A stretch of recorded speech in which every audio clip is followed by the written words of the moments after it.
আজকের ওয়েদারটা ঠিক ওইরকম একটা রান্না করব। আজকের ওয়েদারটা কেমন তোমাদের বলি। একটু রোদ, একটু বৃষ্টি, একটু বাতাস, একটু গরম, মানে বিশ্রী একটা ওয়েদার। তো ওয়েদারের সাথে মিল রেখেই আজকে রান্না করব হজ বড়লর চাচাতো বোন চা যা পাকো। তাহলে চলো দেখি এই রান্নাটা রান্না করছি কিভাবে আমি। এরকম কনফিউজিং ওয়েদার দেখে তো বুঝতে পারতেছিলাম না যে খিচুড়ি রান্না করব না কি রান্না করব। তাই আর কি এরকম আর কি অদ্ভুত একটা রান্না করতেছি। তো এই রান্নার দ্বারা ফুল ফর্ম আমি তোমাদের বলে দেব রান্নার ফাঁকে ফাঁকেই।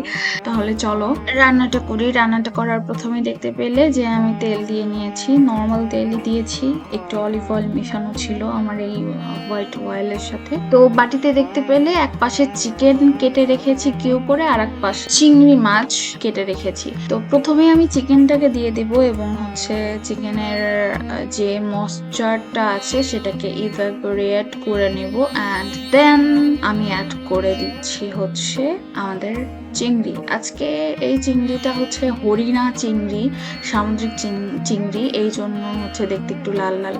আচ্ছা যাই হোক, তারপরে আমি দিচ্ছি গোলমরিচের গুঁড়ো, দেখলে খুবই অল্প পরিমাণ দিলাম, হাফ চা চামচ, আর 1 চিমটির মতো লবণ দিলাম। এবারে এই পুরো বিষয়টাকে আমি খুব ভালো করে মিক্স করব এবং পুরোপুরি ইভাপোরেট হওয়া পর্যন্ত নাড়াতে থাকবো। ইভাপোরেট হবে পানিটা, মানে ইভাপোরেট মানে পানিটা শুকিয়ে ফেলা। তো পানিটা শুকাবে কিন্তু ড্রাই হবে না, ঠিক আছে? আর পুরো বিষয়টাকে করতে হবে হাই ফ্লেমে।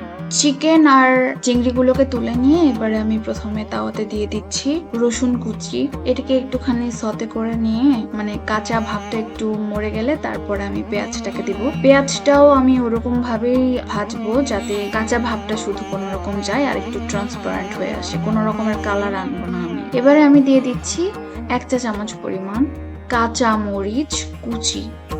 ঠিক আছে, সবগুলো বিষয়টাকে দিয়ে আমি একটুখানি নাড়াচাড়া করতে থাকবো যাতে আমার কাঁচা গন্ধ চলে যায়। এবারে লেফট ওভার যে রাইস গুলো থাকে আমাদের বাসায় সেটাই আমি দিয়ে দিচ্ছি, অ্যান্ড দিয়ে এটাকে খুব ভালো মতো করে আমি নেড়ে নেব।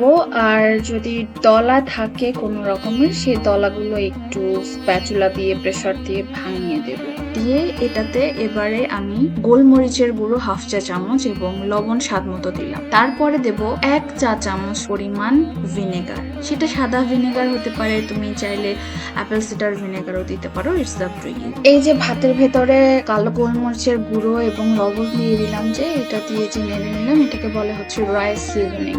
তো রাইসটাকে সিজনিং করার পরে আমাদের ফ্রাই করে রাখা বা সতে করে রাখা চিকেন ও চিংড়ি এবারে এই দুটোকে দিয়ে ভাতের সাথে, মানে রাইসের সাথে খুব ভালো করে আমি মিলিয়ে মিশিয়ে নেব। এরপরে দিয়ে দিব 1 চিমটি মতন চিনি, এটা দিচ্ছি টেস্ট ব্যালেন্সিং এর জন্য। আর দিচ্ছি এই ধরো 4-5টা মিন্ট লিফ বা পুদিনা পাতা।